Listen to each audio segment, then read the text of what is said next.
Pink moon, night of the Passover, April 1st. New moon, first day of the month. Jeremiah chapter 10, verse 1 through 2. Hear ye the word which the Lord speaketh unto you, O house of Israel. Thus saith the Lord, learn not the way of the heathen, and be not dismayed at the signs of heaven, for the heathen are dismayed at them. Now, with that being said, I want to give all honor, glory, and praises to the Most High Yahawah and His only begotten Son, YAHAWASHI, whom the world ignorantly called Jesus, because the letter J in the English alphabet did not exist 2,000 years ago. Double honors to my elders at Great Millstone, taught me this truth through the Spirit. Single honors to the elect. Peace and bless to the 1/3 and to the confusion of faces in the four corners of the earth. Shalom, shalom. I don't want to make this long, but I must be strong. It's not a coincidence. When you're dealing with the Heavenly Father and signs in the heavens and prophecies, it's not a coincidence. Remember, these scriptures, these words are not of private interpretation. All right, they come from individuals who were moved by the Holy Spirit of the Heavenly Father, who commanded them to jot these things down.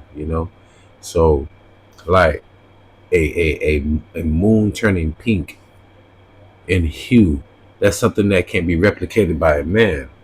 Understand? And also the new moon, which is when you see the new moon, is matter of fact, let me see if I can show you an example. As you can see, what the new moon is literally almost a room that has no lumen, has no illumination, meaning that it's not lightened at all. Barely you'll see a slither of light. That'd be your new moon, because the moon goes through phases, right? Allow me to look to the left of this image of the moon. You see it says new moon, waning crescent. Then you go to the top of the earth where it says last quarter, waning gibbous, full moon, waxing gibbous, first quarter, waxing crescent, back to new moon. That's a 28.6 day cycle, which makes a month, right? So when does a full moon occur? Whenever you see a full moon, that's when you know you're 14 days into the month, people. Whenever you see a full moon, that's when you know you're 14 days into the month, because the Sabbath, which is a holy day, starts on a new moon. And every 7th day after that, it will be a Sabbath day, a high holy day. Hence, people today will deem Sunday to be a high holy day. But you cannot find the words Monday through Sunday in the Bible, right? So it will go back to sun worship, why people would do that. But then again, you have people that say, Saturday would be the day the Lord rested. Why? Because Saturday will be the 7th day on a calendar week. So with all that confusion, the Bible clearly tells you what commemorates a first day of the month, but also the Sabbath day determines also the severity of if we have high holy days, because our high holy days fall on what? The Sabbath day. Hence April 1st. Let's get back to that image, if I may. So I've done this for you right here, if you can look on the screen. So now we're going to read Acts chapter 2 verse 17. And it shall come to pass in the last days, saith God, I will pour out my spirit upon all flesh, and your sons and your daughters shall prophesy. Meaning that women shall have visions, and your young men shall see visions, and your old men shall dream dreams. And on my servant and on my handmaids I will pour out I will pour out in those days of my spirit, and they shall prophesy. This goes back to Joel chapter 2 verse 27, no doubt. Here's the point. Acts 2:19. And I will shew wonders in heaven above, and signs in the earth beneath, blood and fire and vapor of smoke. The sun shall be turned into darkness, and the blood into moon, before the great and notable day of the Lord come. We've already had blood moons before. We've had many solar eclipses, right? That's what that's talking about. And no man can replicate that. No man can blot out the sun. Understand what I'm saying? No man can turn the moon pink or blood red. You understand? From the different hues from the reflection of light. But anyways, what I'm getting at is these are signs of the times that the Lord is coming back to visit the earth. There's so many things happening. April 1st, that would be the first day of the month. Also, it will also be a high holy Sabbath day. Also, it will also commemorate the first day of the month. For those who don't know, it's just beautiful how all of this is happening right now. So let's get right into it. Sirach, or Ecclesiasticus chapter 43, verse 6 through 9. He made the moon as to serve in her season for a declaration of times and a sign of the world. A sign of the world, people. From the moon is the sign of feasts, a light that decreaseth in her perfection. So that's a cut to Esau, saying that the sun gives the moon its light. If that's the case, then what happens during the new moon? Where is the light? The Lord gives it that light. That's beautiful in a crazy way. Man, the month is called after her name. So where does the word month come from? Moon. Because one whole month is commenced by the cycle of the moon. Remember I said a month is technically like what, 28.6 days exactly. Okay. In other words, that's the time it takes for the sun to go through its, not the sun, I apologize, the moon to go through its phases. The month is called after her name, increasing wonderfully in her changing, being an instrument of the armies above, shining in the firmament of heaven. The beauty of heaven, the glory of the stars, an ornament giving light in the highest places of the Lord. But the point is, Sirach, this is out of the Apocrypha, people. Sirach, or Ecclesiasticus chapter 43, verse 6. He made the moon also to serve in her season means time, for a declaration of times and a sign of the world. From the moon is the sign of feasts, a light that decreaseth in her perfection. The month is called after her name. So pretty much the moon will determine the times and also the months as well. Now understand, I'm going to bring out this passage right here. It's going to show to you that the new moon is also appointed for a solemn feast day. This is Psalms 81 verse 3 through 4. Blow up the trumpet in the new moon, in the time appointed, on our solemn feast day. For this was a statute for Israel and a law of the God of Jacob. Now, not every Sabbath is going to be a feast day, but this is commencing in the what? The high holy day that falls on the Sabbath, which would be the Passover. Understand? Now, a quick passage. Well, try to make a quick passage to show you that the new moon determines the first day of the month. All right, this is on 1 Samuel chapter 20, verse 16 through 28. All right, so I'm going to read about 12 verses, so bear with me, but it's going to make the point of determining that the month is determined by the phases of the moon. And the new moon is the first day of any month. Any month. You can be anywhere in the world. All you got to do is look up at the sky, and if you see a new moon, you know it's the first day of the month. You see a full moon, you know you halfway through the month. That's how you can determine the times of the month and the season, so to say, okay? And also, the almanac is how they're able to determine these things. And the almanac was invented, or should I say created, was it Benjamin Banneker, if I'm not mistaken? I'll have to get my book on, matter of fact, I'm going to get my book on black, or quote-unquote Israelite inventors. Now, bear with me. This is the book called Black Pioneers of Science and Invention. All right. I have the book with the green cover with the gentleman holding, look like it's some type of lab tube, something. All right. So I'm going to be reading from page 7. Bear with me, y'all. I want you to hear this. This individual, Benjamin Banneker, is the one who pretty much created the almanac that Esau used to this day to determine the summer solstice, the spring equinox, and all of that. Okay, that's how you even get your leap years. You should have some years where it's not 365 days on the calendar. It'll be 366 days because, like I said, an actual month would be like 28.6 days. Let me start running my mouth. So, anyways, with the Declaration of Independence, the war began. Banneker was so imbued with the spirit he found in Philadelphia that he returned home and planted wheat to feed the Revolutionary Army. He did much to raise food in that whole area for Washington's men who needed it badly.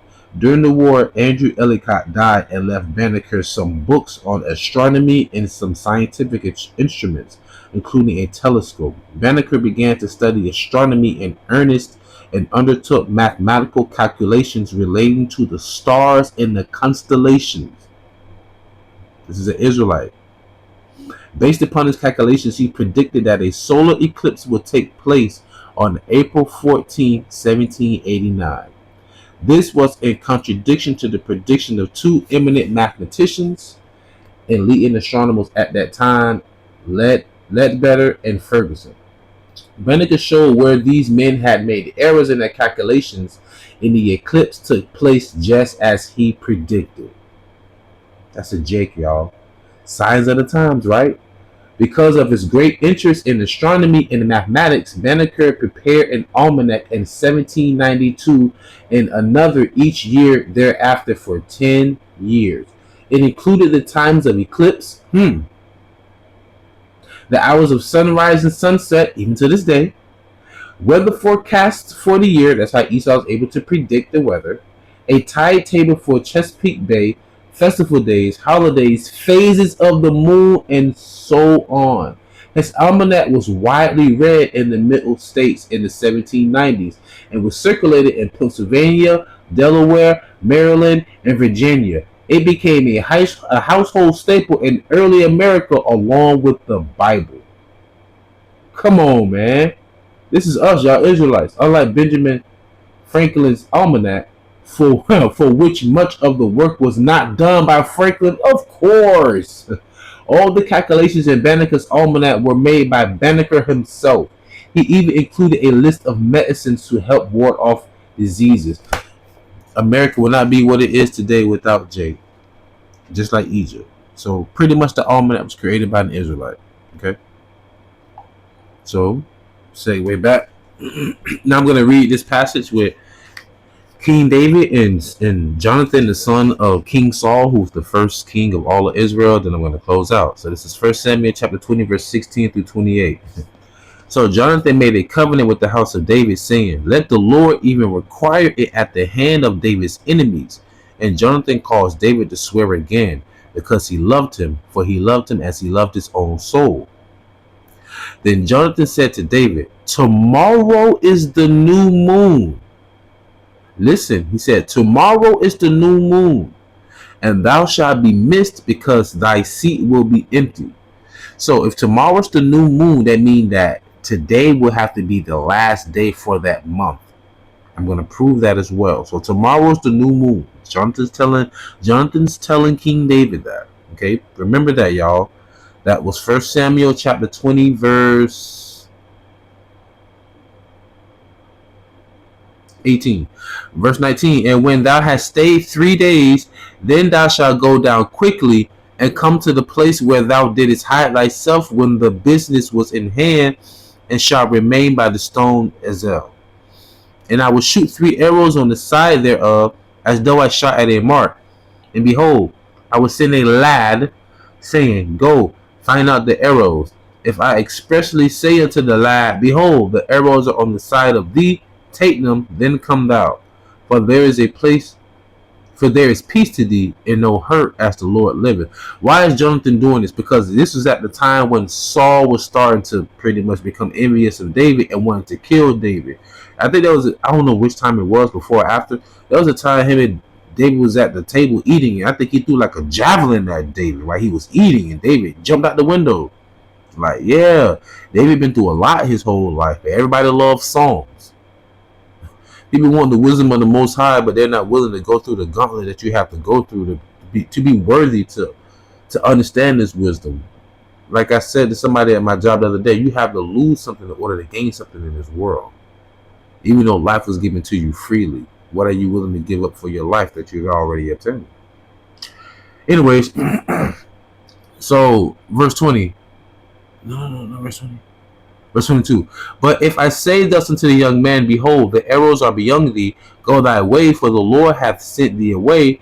And as touching the matter which thou and I have spoken of, behold, the Lord be between thee and me forever. And so David hid himself in the field. Listen here, y'all. So David hid himself in the field, and when the new moon was come, the king sat him down to eat meat. And the king sat upon his seat, as at other times, even upon his seat by the wall. And Jonathan arose, and Abner sat by Saul's side, and David's place was empty. Nevertheless, Saul spake not anything that day, for he thought, something had befallen him. He is not clean. Surely he is not clean. So in his mind, he thinking like, he ain't here because he maybe he's sick. Maybe he was unclean from dealing with the woman. I don't know. What's wrong with him, right? Here comes the point. So this is 1 Samuel chapter 20, verse 27. And it came to pass on the morrow, which was the second day of the month. Wait a minute. So remember, Jonathan told David, tomorrow's the new moon. You will be missed. Hence, meaning when they eat. Then they came. It was that night. Abner sat next to Saul. Jonathan was there, but David wasn't. He said, maybe he's unclean. Maybe he's unclean. Then the next day, which would be the second day, goes to prove that the new moon will be the first day of the month, people. All right. So let's get back to it. Remember, the moon phases determine the first day of the month. The new moon will be the new first day of the month. All right, y'all.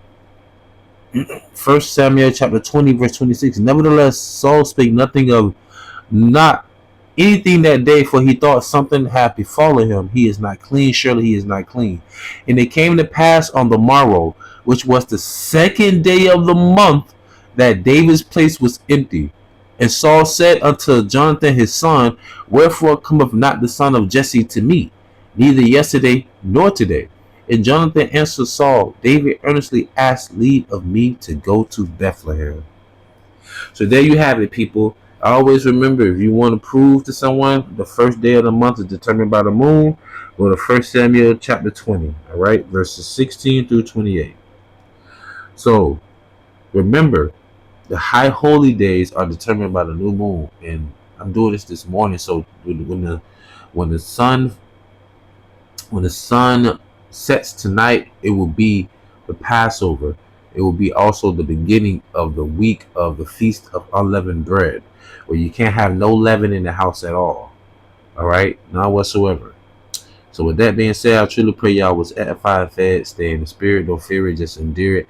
Ask for forgiveness, pray without ceasing, stay humble, remain diligent. Kwame Allah, Mafla Babal, Shalom.